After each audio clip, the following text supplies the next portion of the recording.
Well, folks, it's time to kick it old school. So you can feel cool.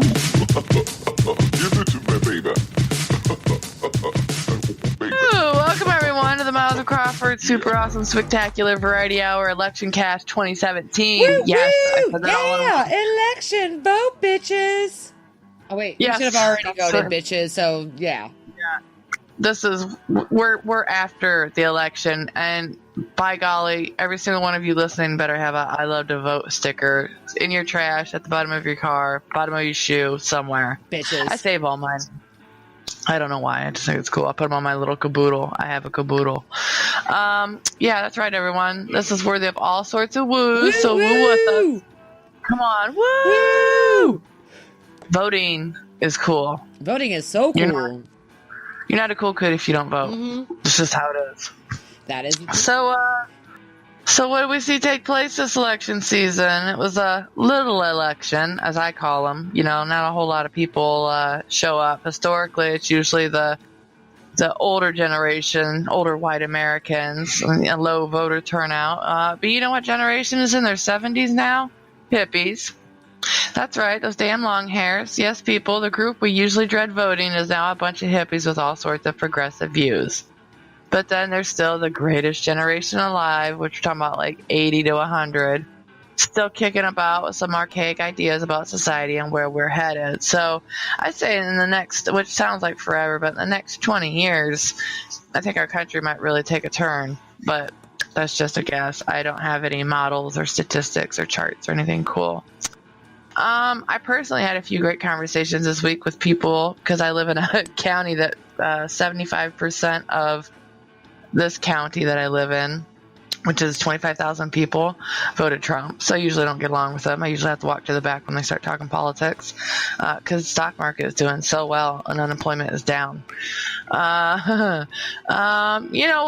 Anyways, I had a few conversations with people I usually agree with, and you know what the consensus was? We're all frustrated with how the country is right now. We're all feeling stuck, but nobody's really sure how to push back on what feels like kind of like writer's block, I guess. You know, like, well, I think that's like with the gun control issue. Like, well, what do we do? How do we overcome the biggest issues facing our country? Where can we compromise? How can we all agree that we're falling behind in the world? But how do we do it, and how do we start it? How do we compromise, you know? What do you think, Miles? I know you were really busy this election season.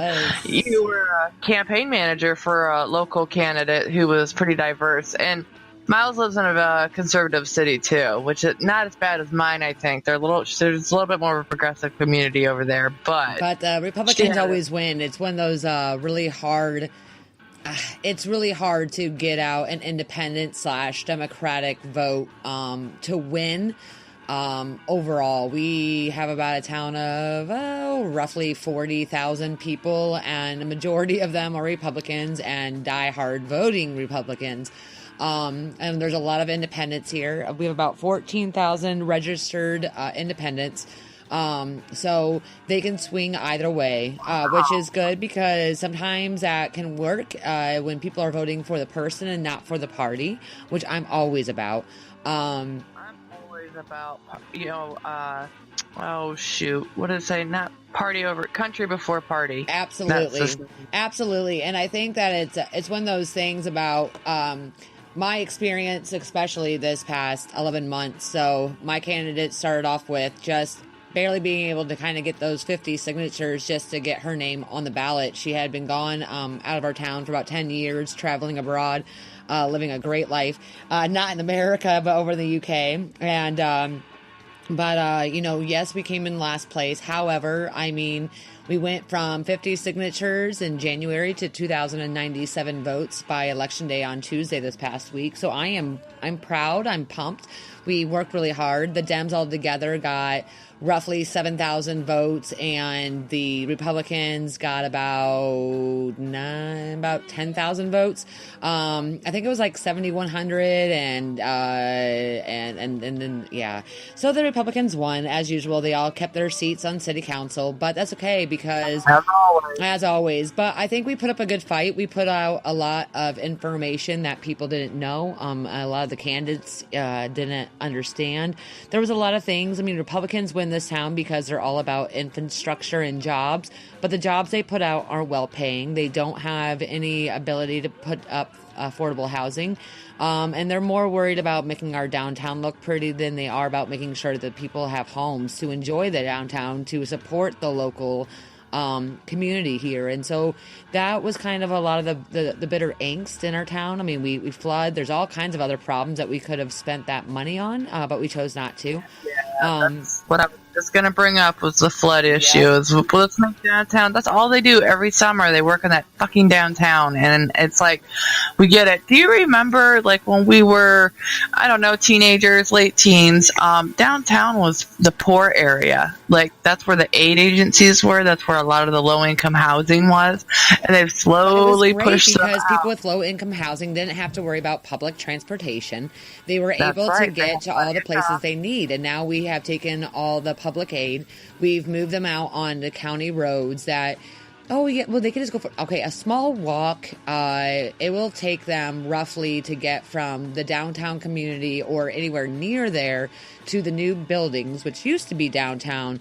It would probably take them a solid hour and a half to walk, if not at least bare minimum. So far out of the way, the family. It's so that people don't see it on the main drag when they drive through Finley. We don't have any poor people here. That's what they want to believe. Articles about affordable housing or whatever. No, Finley is a very snobby town. They don't want to see the poor, so they've priced them out of Finley. And then you have the same 5 slumlords that rent all their houses out. So you can either only go with those certain 5 who are terrible people for the most part. My experience, I rented for years in Finley, and it's just gotten worse. Like, there's a lot of people that I think there's only like 5 or 6 that I know of, and they own anywhere from 50 to 300 properties in Finley, and they have application fees, $25 a person.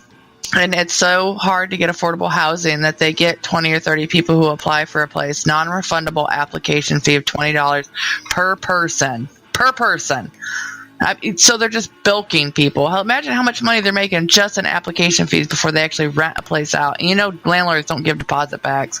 You can return the place way better than you found it. And they're like, nope, you ain't getting it back. Fight me for it. Oh, but I will. Yeah. Well, and that was a huge, a big thing that Heidi went on. She really went out there and, she's talked highly about, the discrepancy and affordable housing. She talked about well-paying jobs, and that it's not that we're lacking jobs. There's so many jobs in Finley. There really are. Everyone's hiring, but we have pushed the poor out. It's easier for them to hitch a ride to a small town nearby than it is to get all the way sometimes in town. Or they just move out into another smaller area and don't come back in because then you got to pay city taxes for working in Finley, and then the city, and so you're just getting your fucking tax aid anyways, and so it's not even worth it. The paying jobs, like, well, this job pays $14 an hour, okay, but once you take out federal tax, Finley city tax, and then the city tax that you owe for the city you live in or the county you live in, you're fucked. So she really brought to light a lot of things about our poverty rate, about affordable housing, about all these things. And, and my thing is that we started a voice, and local politics is really big, and it's not just really big because it's not. It really is starting to resonate that people understood that if we want to change nationally, you got to change locally. And so we were able to put out a voice. And even though we lost for the city council at large seat, there is definitely districts that we can run for. And not only that, but we can kind of steer away from the 2-party system and try to create another, not so much party, but try to create another voice that's in between, because, I would describe her more as a progressive in a lot of areas. She understands the conservative point of view. She's willing to, compromise with that. But I think that She works, with victims of sex trafficking. She has worked in social welfare. She's worked for these things, and she worked for the AmeriCorps. I mean, she's very well versed in how people aren't functioning and what we can do to help them function. And so I feel like being able to put out that voice for 11 months, to put out that stand, to get 2,097 people in a town who don't know you or don't know your name to vote for you says a lot. And I know that if there were people who had lived in town, but because they weren't from Findlay, they don't live in Hancock County, they couldn't vote in our district, whatever, that vote tally would have been a lot higher. But, and that's kind of the part about moving people out of Findlay and why we have such a Republican stronghold is because we really have moved out. We've moved everybody out, and we're not giving them affordable housing here. And okay, so there is housing that's up, but your job has to be paying, on average, if a single mom of 2 kids to be able to affordably live with insurance, rent, and all of it has to make on average $18 to $20 an hour. That's statistics. That's not me blathering shit on about how minimum wage needs to be raised. Yes, there are all these companies that are putting out above minimum wage. Well, I mean, we all learn. Just because a job doesn't pay you $8 an hour, it doesn't make it a good job. Just because your job pays you $12 an hour without health insurance doesn't make it a good job. What makes it a good job is that you're able to work and live in the community, and you can take your money after a paycheck and invest it into local business. If you want to grow locally, then you have to give people a reason to live there. Like why, like they're talking about, retail shops or whatever. Like the rich don't understand that we're the money spenders. When they get money, they just hold on to it because they have so much of it. But when we have money, we spend it. We want to go out. We want to afford a nice lunch downtown. We want to be able to take a Friday night and be able to find a babysitter and go out with our friends or our husband or our significant or wife, whatever it might be.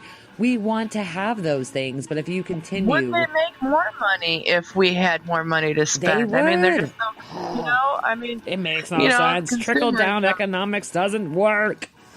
No, it works for my mom and dad. No, yeah. I mean, Jesus. The only thing that works for fucking trickling down is fucking Donald Trump in Russia. You know what? It's very interesting to see Republicans and their reaction. They're just shrugging off Russia, but Benghazi, email. Right. I mean, the double standards that come out of the right wing, I'm just absolutely astounded by it. Astounded. And Findlay has the money where they could have a public transportation system and they could really support their workforce because Findlay could be a powerhouse, but they're not. And even though Heidi didn't win, and I'll say I didn't expect for her to win only because I knew the hill that she was climbing, but the fact that she still went out there and did it and gave it everything that she had, it sets it up for it's going to happen again. It's going to happen again. It's going to happen again. People are going to start listening to different voices and realize that there's not just white, rich Republicans in Findlay. There's also a very diverse population, and there's a very diverse I guess I already said diverse population, but diverse interests. Something I don't like about Findlay, and this is kind of off point with election, but there's nothing to do there. I mean, they have so much money. Findlay is actually the home of Ben Roethlisberger, who, if you're an NFL Pittsburgh Steelers fan or anything, you know who that is. He's a football player that came out of Findlay.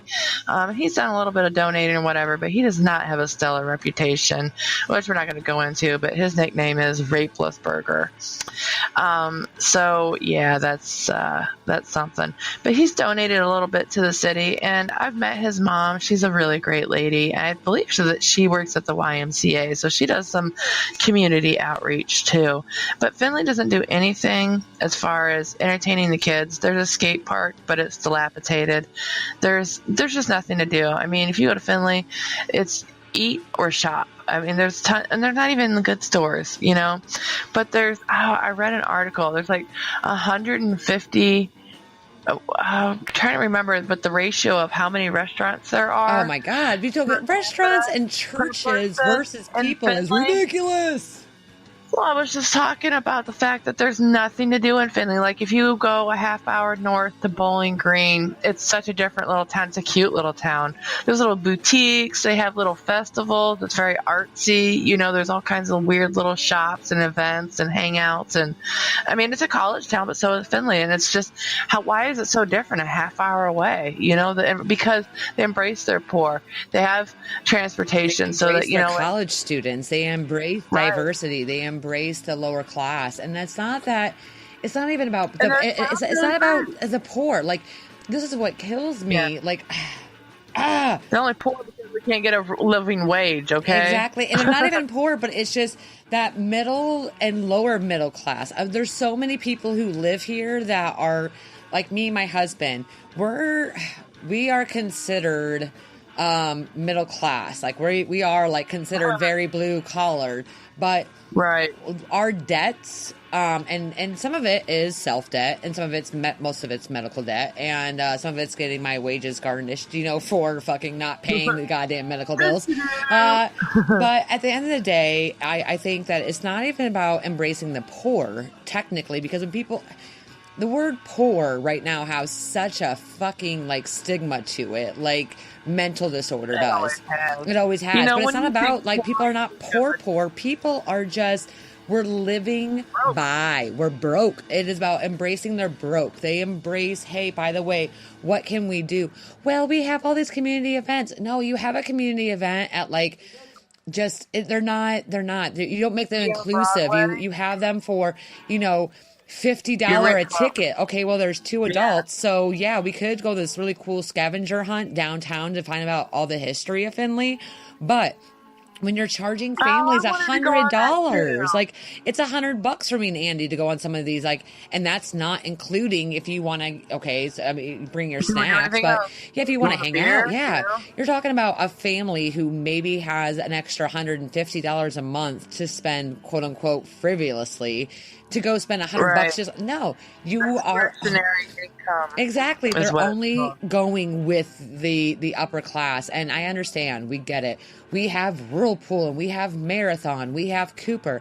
Yes, but if you talk to some of these people, they're not paying the people at Cooper Tire the way they were paying people at Cooper Tire. They're not playing. The only great place that pays is Marathon. And Marathon, man, I put my application in every 6 months for you guys. I cannot wait to land a job, but I don't have a degree. I have 3.5 years of college education. I don't have anything, like, there's nothing besides the fact that I don't have a degree. You have to have a degree basically just to push mail in the mail room. Like, it is that hard of a place, but they're worth getting into. They're worth me putting me, like, I put my application in for jobs I know I'll never get there, but I put something in. Keep seeing my name at HR, like, keep seeing me and keep like, I'm here. Yep, I'm here. Right. I am still interested in working for your company. I still believe I can get there because their benefits are awesome. Not only do they have a 401k, but they also have retirement. They also offer living wage. They are a good company to work for. They're a great company. It's just getting in there sucks. I started trying to get in on like cafeteria level, janitor level. I didn't even care. You know, when I was 18, I probably just gave up. Yeah, it's hard. But let's talk about all the things that happened well. We talked about the things that sucked this week, and it wasn't even sucking. By the way, Heidi, like, you did a damn good job. We had a damn good fight, and we're not going to end, and we're going to continue to be the voice for this town. We're not... I would have been shocked, and Heidi had a great platform, don't get me wrong. Anywhere else, she would have blown people out of the water in a progressive. You know what I mean? She really would have. She ran a great campaign, and in a more progressive town, I think that she would have blown her competition away. But in Finley, I knew. You know what I mean? I've seen other Democrats or progressives or independents go up against Finley. They have such a stronghold over there. I mean, even the Republican float in the Hawaii Halloween parade is there is no Democratic presence in Hancock County. They put up an office every year around election time, but they don't have there's no consensus. It's a mess over there. It's a mess here too. I don't even think this county has a Democratic party. There's 3 of us. You're like, that's what we've got, and that's what we're working with. But on the good note, we had On a good note, let's talk about some voting results. Yeah, you talk about Virginia. Virginia was great. You go on about that. I'm very excited because we had some I don't know if they're upsets, but it's good news for what's coming ahead. So, Virginia. They elected Democratic Lieutenant Governor Ralph Northam, I believe, Northam, doesn't matter, same difference, who will have a major say in the state's next round of redistricting, which is a big deal to me and Miles. We talk about gerrymandering a lot. When the congressional lines are drawn. A quick quote from a Washington Post article that sums it up, which we did a lot of quoting just because, the professional journalists, they say it really well and they say it quick. The sweeping gains won by Democrats in Tuesday's elections complete Virginia's transformation, and listen to this, everybody, transformation into the only blue state of the old Confederacy. Just let that sink in. Right? Like that's breaking it. They break the model. Where the Harry Bird machine once conspired to keep black students out of white schools, now a transgender delegate. And guess what, everybody? I looked up how to pronounce this just because I'm trying to be better about my pronunciations and my enunciations. Danica Rome will take her seat alongside Latino women, plural, a socialist, and only the second African-American elected statewide since Reconstruction. Can we just talk about the hilarity that Rome beat Marshall 3-1? Woo! Marshall, who, 3-1. Fuck yeah, bitches! Whoa, you got whooped on, didn't you, brother? Marshall, who was a Republican, or is a Republican, he had served 13 terms, which, what are they, 4-year terms, I believe? So, quite a few years. Or 2-year terms. I don't know. It doesn't matter. Proudly called himself Virginia's chief homophobe and sponsored the bathroom bill, kind of like what North Carolina did. He was beaten by a transgender woman. In addition to those elected, their House of Delegates added 14 seats. So, wow. The winds of change are upon us, folks. So that's some fucking progress. There is. I mean, dude. So good. I'm just sitting here and I'm like, I'm so excited. I'm so proud of Virginia. Like, fuck, man, you guys are Virginia. I mean, you're making us all look bad. I mean, that's awesome. Thank you. You know what? We needed this. We needed that change in that voice. And look, they can win. We can do this. And I made a terrible joke, and I don't think this is offensive. I think it's kind of funny. I was like, of course, because Danica Rome was a white man that transitioned into a white woman. I'm like, but white men are still winning all the races. But I'm not gonna lie, like that shit, I was cracking up. Like, I'm like, you know what? It's good. It reminded me of the joke when Caitlyn Jenner won Woman of the Year through Glamour, and that ESPN award. It was the same joke that went around. Like, of course, white men are winning our awards now too. It's just a lighthearted joke. It is. I know that Danica is a woman. She identifies as a woman. I refer to her as a woman, but I had an afterthought, and it made me giggle a little bit. That was very funny. And you know what? I'm proud. I'm proud that Danica won. I am so.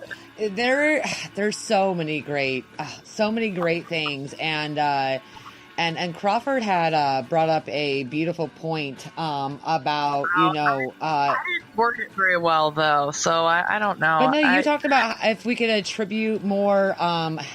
We try to use the word minorities, but we don't like that word because I feel like it doesn't encompass the right people. We're not talking. Minorities tend to be people of color and women, and I think like gay people, transgender people, anybody that's not the majority, which is white man, basically. And it makes me feel bad that I feel like we're always harping on the white man. I'm a white woman.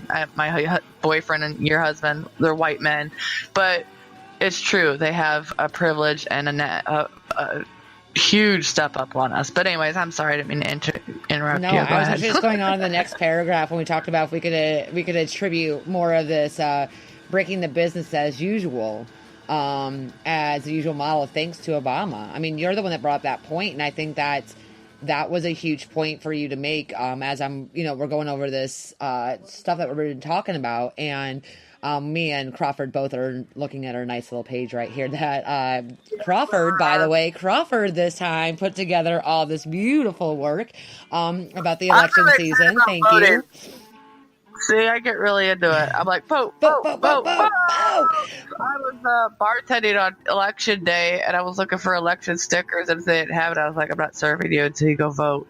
Which I did serve them, but I was like, I don't see your voting sticker, so I can't serve you today. Businesses need to do that. Like, honestly, if I was a business, I would offer like half off appetizers or a free app with your voting sticker. I don't think that's... Show me your voting sticker, and you can have your beer for $1 instead of $2 today. Look, we all like a win for win, okay? So I voted. Even if I voted for a party that sucks the fucking life out of me, I voted and I get something free for it. It's called the way of the American dream, okay? Like, you earn your life. Like, you earn 18 years of bullshit fucking education just to vote. So fucking use it, you lazy asses.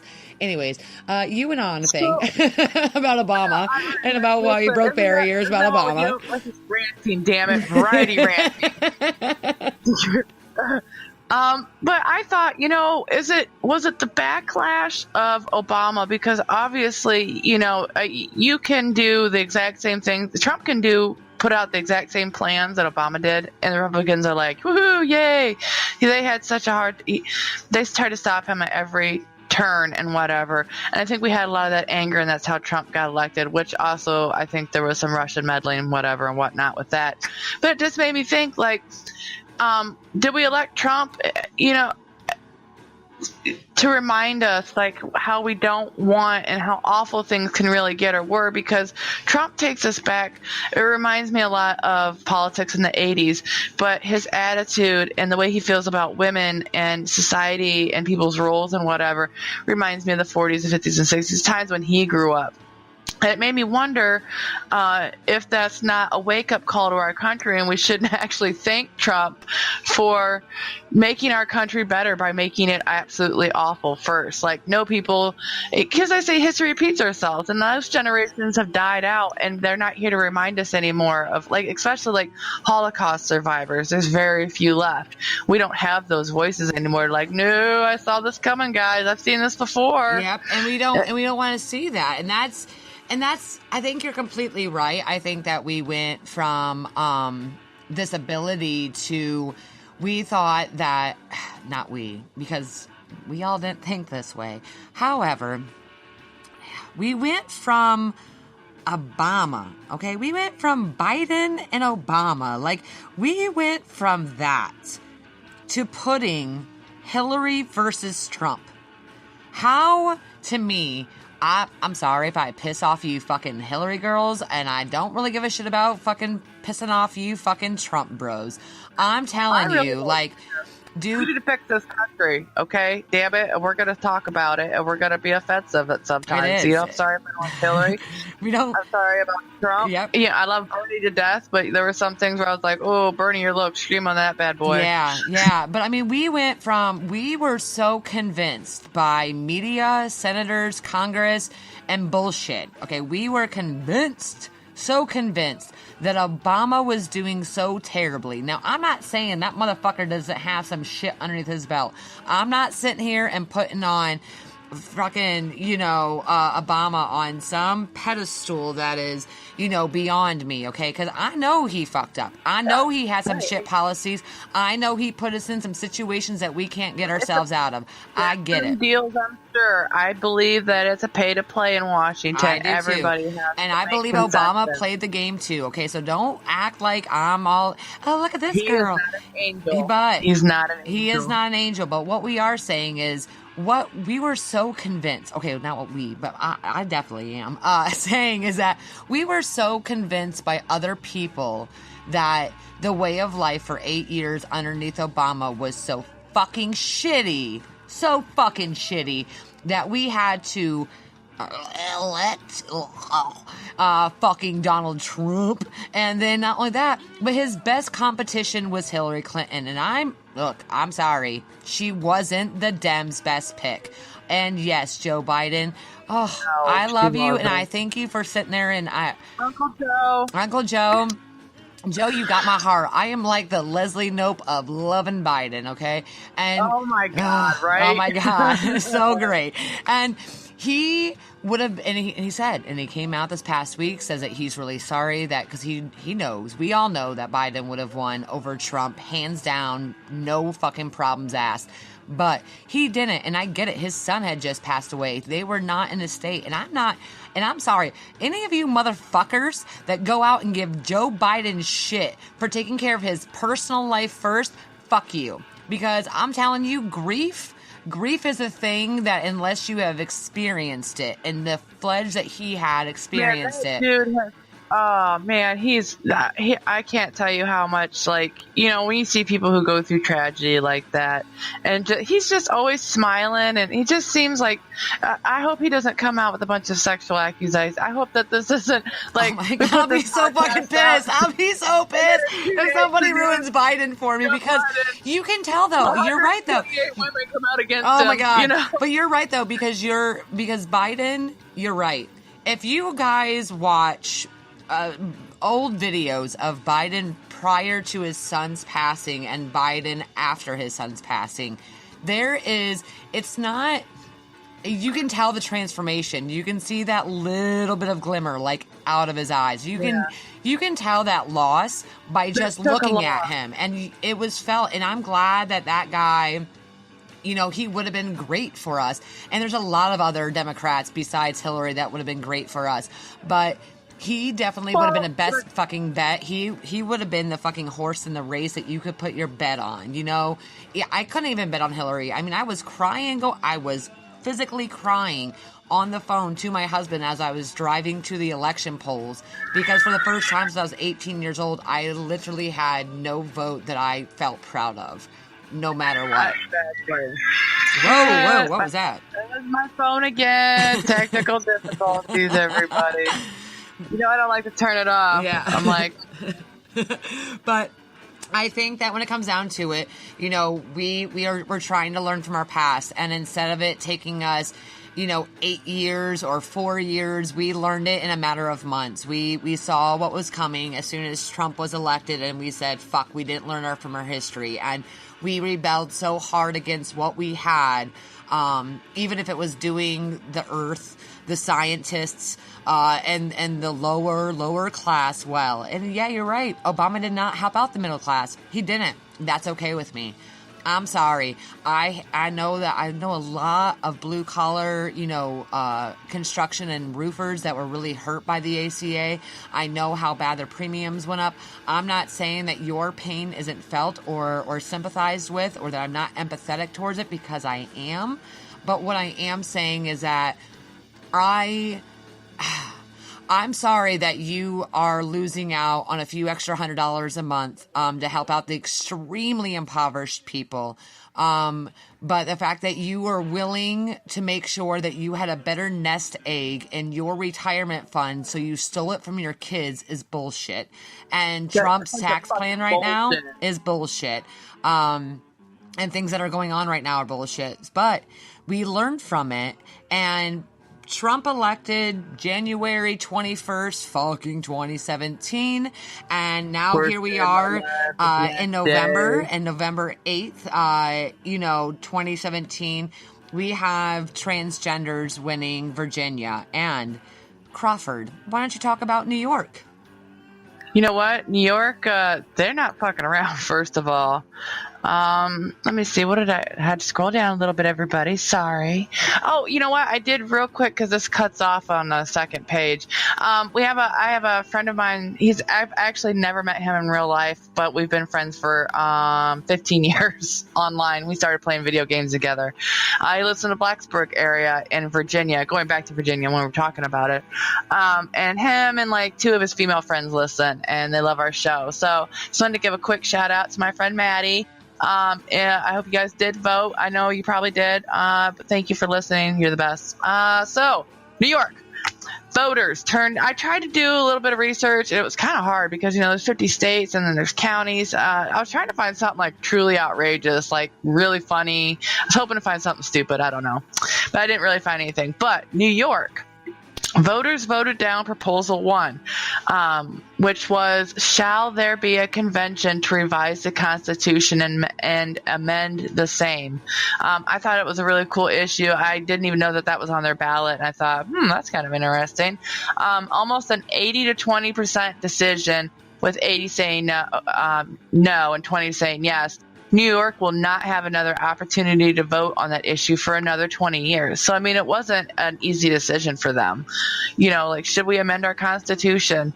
Yes or no? Well, if we, that's another 20 years. That's another generation.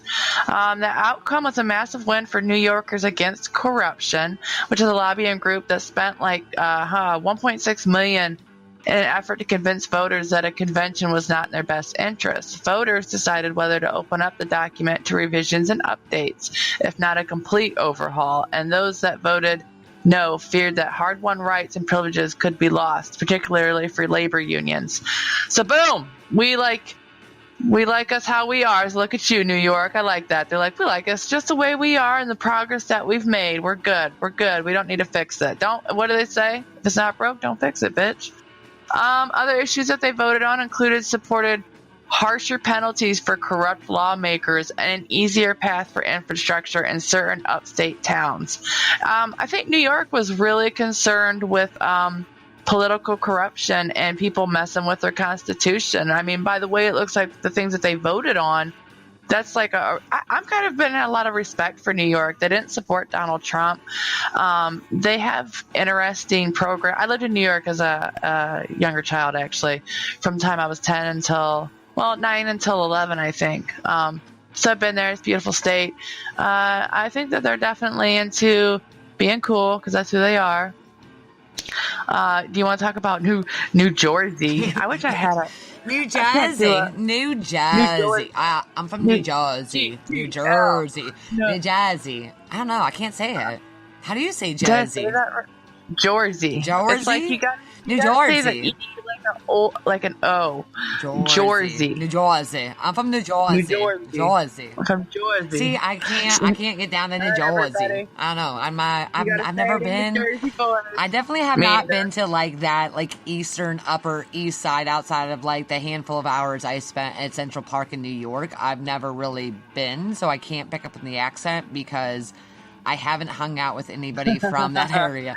But New Jersey. Yeah, if you've hung out with people, then or with certain accents, then you can usually kind of pick it up. But if not, I lived out that way, so I heard it when I was younger. So that's why I sound weird when I talk, because I've lived in every freaking part of this country growing up, trying to learn how to talk, and then I'll be in the middle of a sentence and just completely change my style of speak. And if I say I meet somebody from the deep south, I get real southern, y'all, real southern. Oh, don't I watch too many fucking Trey Crowder fucking YouTube videos. I sound like a southern hick, and it's awesome. It's so great. So anyways, if we all just need a pause, you're more than welcome to, because we just need to laugh for 3 minutes at Chris Christie. I almost forgot about that, actually. That just brought joy to my heart. Oh, Chris Christie. Okay. Oh, if you need a pause and you need to continue to laugh, just laugh. It's one of those ones where you gotta take your hand to your knees because you're laughing so hard. I need you all to belly laugh with me, because all I can see in my head is his fat, I'm sorry. This probably offends the people who are overweight, but that picture of him laying on the beach from above, it literally looked like there was roll him back in the water, honey. Roll him back in the water. He's gonna suffocate. No, that's not nice. That's hilarious. So Chris Christie, fuck you. Chris Christie is a man who has no soul. We saw it when he fucking hated on Obama until the fucking hurricane came, and then he was all like, Obama and me are like fucking bromos walking down the fucking beach and hand in hand.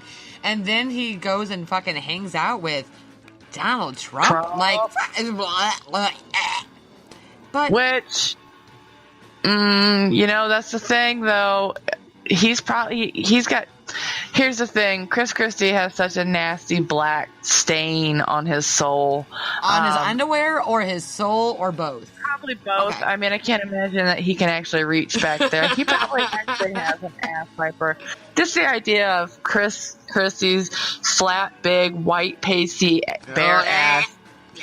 If you need to go on a diet, just think of that, because I literally Chris Christie. It's not just his physical. It's his whole. I've dated some chubbies and they're not bad, but Chris. I know. But Chris Christie is like the man, Steve fucking Bannon. Okay, he looks like he doesn't even try to take care of himself, and that's the fucking difference. Well, it's almost like his inside show on the outside. I mean, he's got those sacs under his eyes, and they're dead. It's not. His suits don't fit him well. It's almost like Doctor Who, one of those. Doctor Who. Very first episodes, where they're wearing the skin costumes and it zips up or whatever. That's what I'm thinking of, and I truly hope that we have listeners who know what I'm talking about. Because if you don't like Doctor Who, you can just stop listening right now. No, I mean, I love fucking pretty much. Okay, Doctor Who is the shit. Okay, and yes, the next fucking Doctor is going to be a female, and get the fuck over it. I'm excited, and I wonder, but what about her companion? Is she going to have? Is she gonna have a male or a female? Because there's always kind of that sexy time, or whatever. There's always that. Every Doctor Who companion has that love twist, non-love twist. I mean, there's been it's not there. We're just friends. Yeah, because the latest one with Peter Capaldi and his sidekick, there was definitely there was none there, but they were still good companions. But it's not. It's not like Amy when him and Amy had something. That was one of my favorites. I'm literally wrapped up in one of my Doctor Who blankets as we speak, actually. So, there's Rose and Rose 2 and Rose. My God, Rose and David Tennant. There's been a lot of great companions. They always pick great companions that just get you in the feels. I even like the Runaway Bride. Okay, so we gotta get back. We gotta go back. Chris Christie. You're right. I don't believe did Doctor Who vote? No. Hey, he could have. Doctor Who was in every single century. He voted sometime. So it's relevant. It is. And it is. Variety hour. We always bring it right back to, there's even been a couple episodes of him talking about voting, but whatever. Okay. So do you think, this is the question on all our minds, do you think he will miss the governor's mansion's beach? I mean, do you think he's ever going to be there? Can we just borrow it? Because I know that the public ones are shut down. So, right, we're just on all public beaches, but my house is fine. They see him coming and they shut the lights off. Like, here he comes again, guys. Right, with his family and their fucking station wagon. No. So the election results in New Jersey leave Chris Christie with few political career options. Philip Murphy, a Democrat, defeated Lieutenant Governor Kim. Oh man, I looked up that other one, but not this one, Miles. Guadagno. Guadagno. I have no. Yep, Guadagno. Whatever. Lieutenant Governor Kim G. Kim G. Whatever. He's defeated, so we don't care. He's a nobody now. A Republican and second in command to Mr. Christie, actually. That's who he got whooped on. So, I mean, really, did that guy think he was going to win? Nobody likes Chris Christie. Definitely nobody likes his little second in command. So, yeah. Doop boop. Christie most certainly cannot run for office in New Jersey for a very long time. His buddy-buddy relationship with Trump has damaged his credibility with the GOP. And I think just people in general, he's going to either be a Fox commentator or, get one of those pay-and speaking gigs. Yep. Or he'll probably get a job at the White House, which, could be a reality given the high turnover. But rock on New Jersey for being and you can suck a dick too. We'll take a Democrat. Thank you. To kind of put that in perspective, because we talked about Virginia and New Jersey, in Virginia, just 30% of the electorate identified as Republicans. In New Jersey, it was just 29%. So I can't really hear those mouths running about the silent majority now. But before Trump got elected, a lot of people were like, we're the silent majority and we're going to vote for Trump. Because it seems like 70% would be a majority. Yep. But I mean, we I could 70 couldn't 30. imagine I'm not why. sure which one's the higher number, 70 or 30. And I think that that's, I mean, way to go. I mean, way to go to all of those. Our next big one was Maine. They voted that they actually wanted to expand Medicaid under the ACA. They joined 31 other states currently doing this. Charlotte, North Carolina, yeah, and Charlotte, North Carolina now has a Democratic mayor after winning against a Republican. Ooh la la! Now, for our great state that we currently live in Ohio, Issue 1, Marsy's Law, passed. This is a phenomenal feat, in my opinion. I know that there's a lot of questions about personal privacy right now. People are worried about government spying and all that. I get it. But this places new guarantees for crime victims and their families in the state constitution. This law that passed in the state of Ohio, it includes the notice of court proceedings, input on plea deals, and the ability for victims and their families to tell their story. This measure was championed by the California billionaire Henry Nichols, whose sister was stalked and killed by her ex-boyfriend. Marsy's Law was wonderful. I think that it's a good step forward into allowing victims to feel safe, to knowing what's going on with those who have attacked them. I was all for it. I know that there is some loopholes that could be created by our government through this, so I understand why people didn't, and some of them didn't vote. They didn't want it strictly based on the privacy issues. So I understand your vote. But for those who I have known personally who have been stalked and beat, I am glad that these victims are able to now have a sense of relief in our state. So that makes me excited. Issue 2 was a really big thing. South Dakota, if you're listening, and Washington, D.C., if you're listening, this is coming to your state. I know Washington, D.C. isn't a real state. Okay, you know what the fuck I'm saying. Oh, yeah, So, issue 2 was a really confusing issue for Ohioans, and it was wrapped up in a lot of propaganda, doublespeak, and confusing ads. Many people I spoke with didn't understand the issue, and the onslaught of ads coming from both sides added to the confusion. Much like the marijuana ballot from years past, the issue became so muddled that people were unsure what they were voting, and when it came to deciding into the issue. And I'll put out there, I absolutely agree that this was doublespeak and propaganda. This law was very... Nobody understood what was going on. Nobody could get any information, really. I mean, it's almost like the words don't even... They just jumbled them bunch together, and you're like, I'm not really sure if I... No, you're right, because I actually went to a forum at the University of Findlay, and I listened. It was supposed to be like a very bipartisan, hear both sides of the story, and it was supposed to be two guys standing up on the podium and giving me facts. What they gave to me for a fucking hour and a half was a bunch of bullshit fucking commercials, and I walked out because I was pissed. I wanted to fucking ask. I was so fucking angry, and I was about to go on my fucking soapbox, and instead I walked out because it was bullshit. It didn't make any sense. You're like, hey, this is going to help out Medicaid, but this is going to more than likely hurt Medicare and those who are on private insurance. And we got private insurance because of the fact that we couldn't afford the ACA, which is implemented. I'm not mad about it. I'm just saying, it was smarter for me and my family to get on private insurance than it was for the ACA through my company, which luckily my company offers decent insurance. But it was like, oh, well, these guys are going to be able to guarantee the same prices as what the veterans get. Well, see, what happens with Big Pharma, though, is that Big Pharma will skyrocket the veteran prices in order to make up.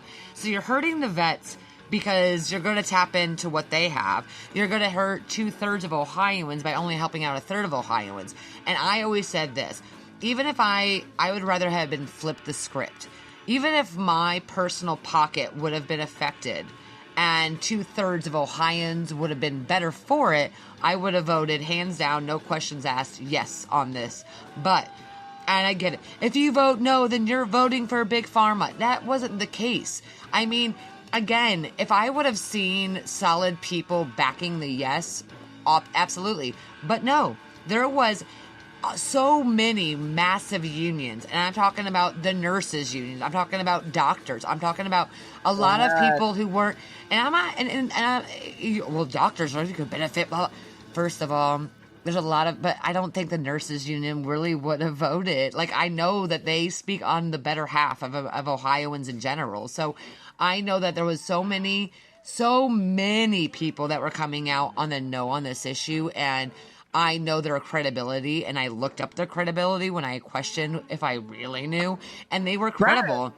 And I said, okay, I've gone, I've listened, no one sold me. I think this is a bunch of doublespeak.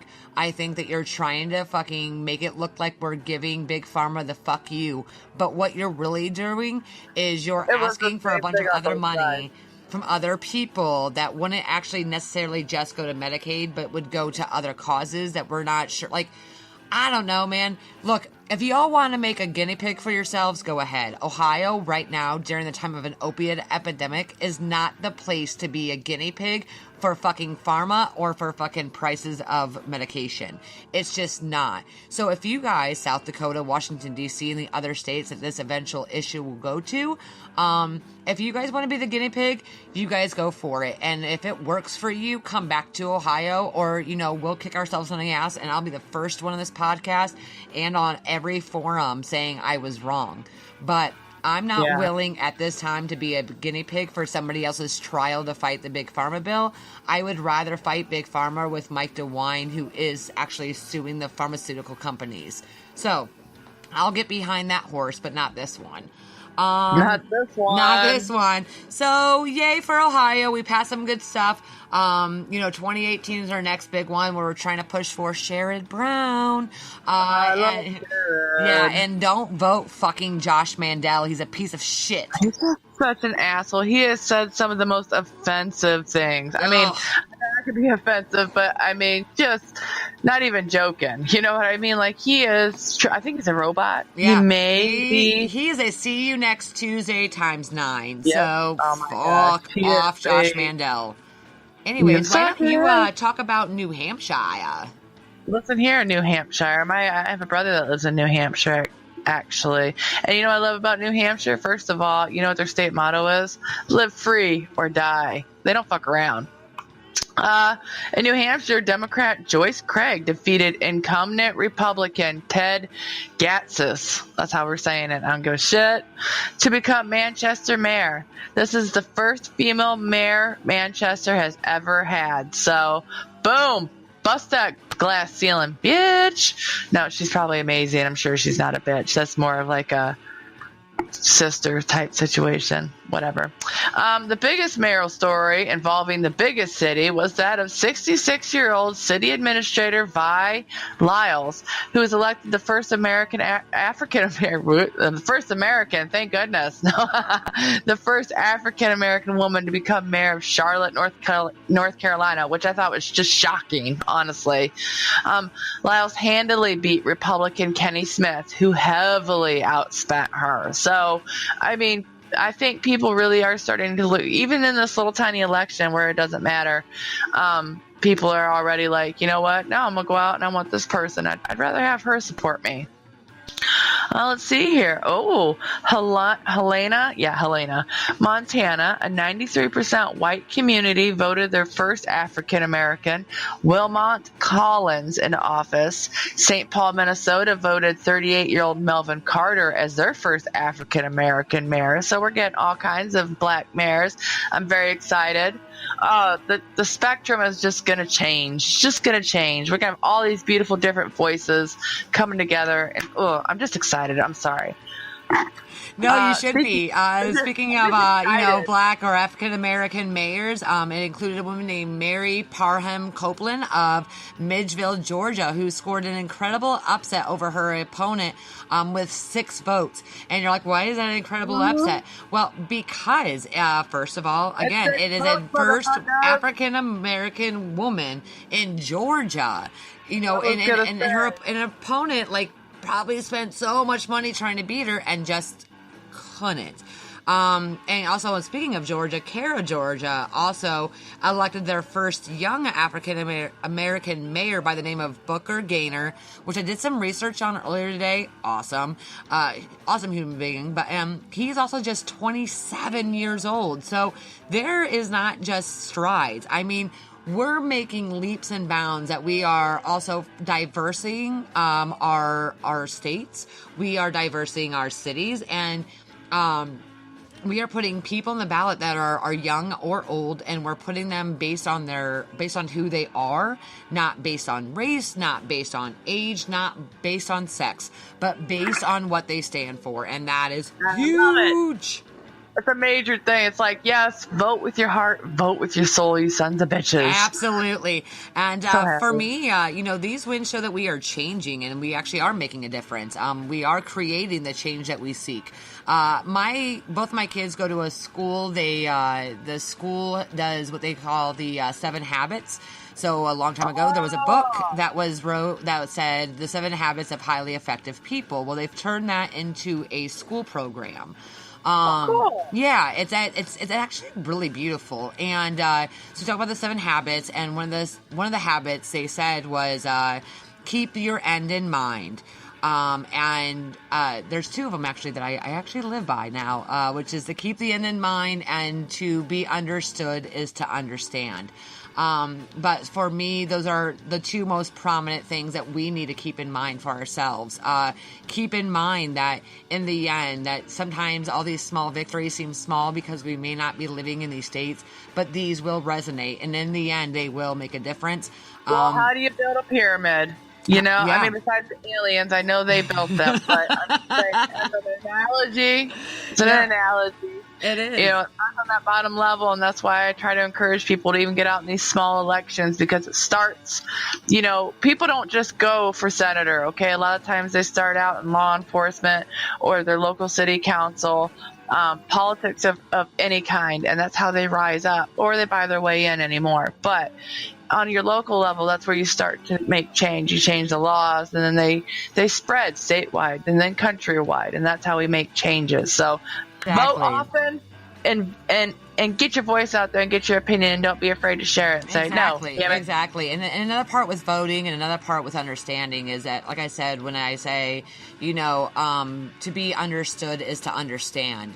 And a lot of that goes into, if you want somebody for you to be understood as a human, you also need to understand where the other person is coming from. So the biggest problem in politics right now, in my opinion, outside of the greed, the corruption, and the fucking sex scandals, is that we don't understand that just because I may not always understand a staunch Republican's point of view, but I will attempt to understand them if I want them to understand me. So if you want to be understood and how you feel and why and where you're coming from, make sure that you're also opening up your mind to other people, because I think this is where, the compromise really comes into place here, is that if you go out and you reach out to people who may not see the same way that you do, you may not, it's not like I'm suddenly a Republican now or I'm suddenly a Democrat now. It's just saying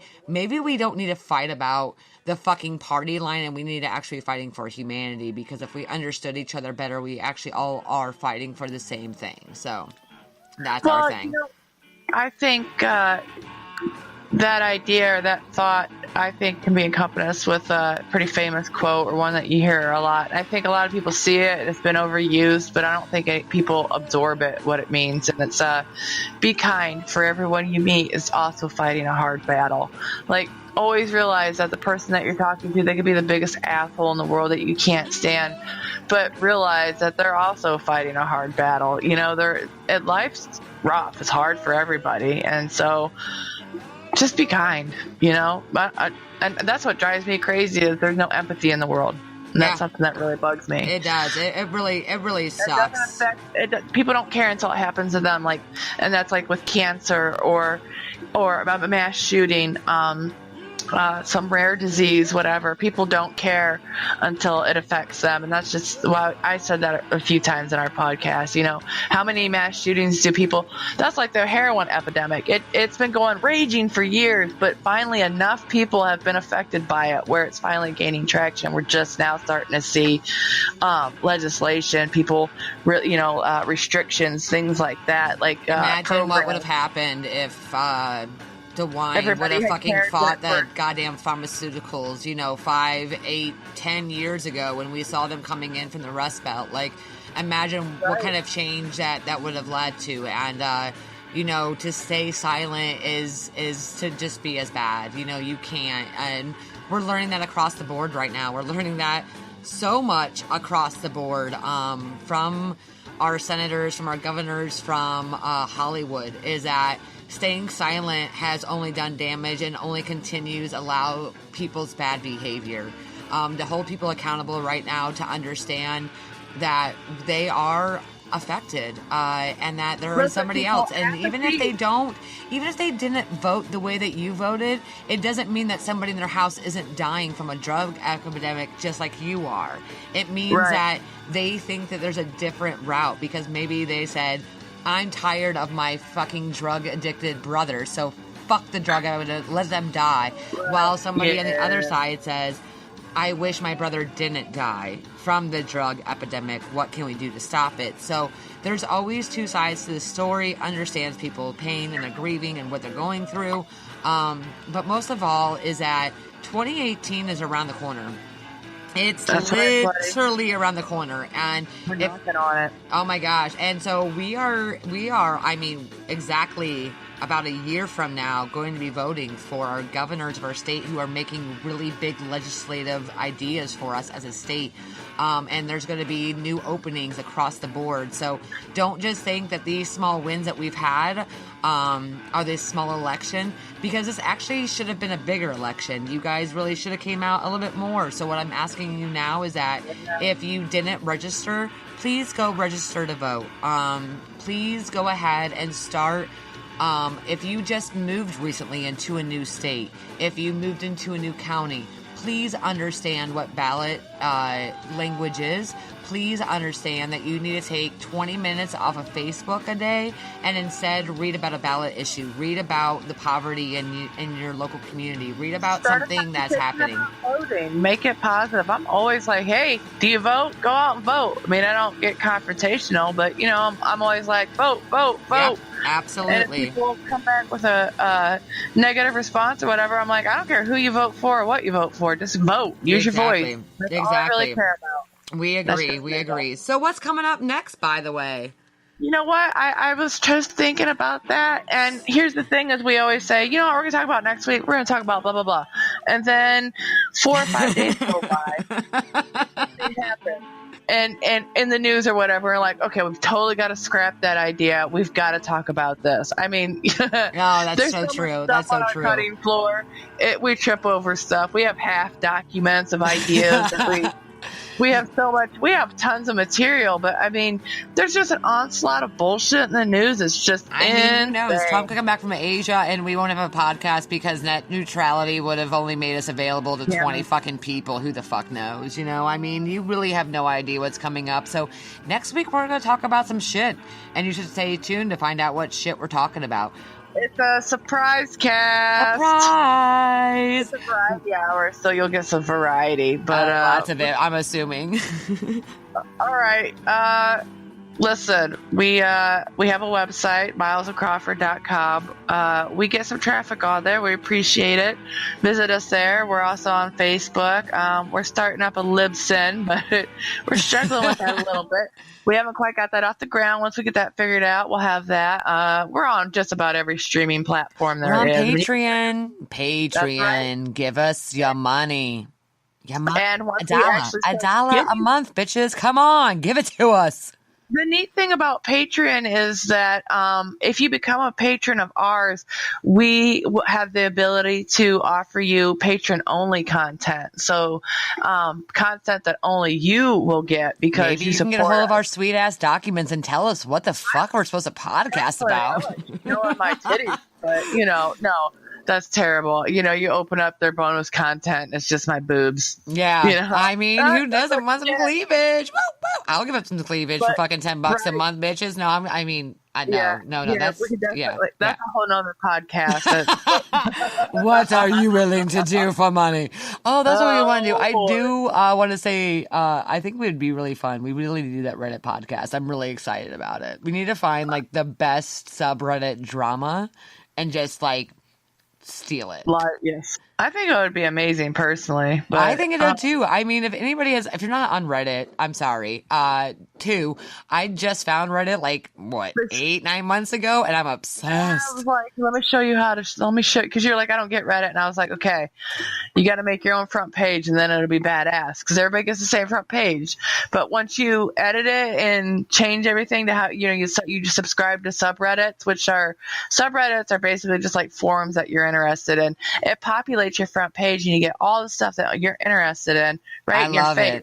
I fucking love it. Mildly interesting things I learned today. Explain to me like I'm 5.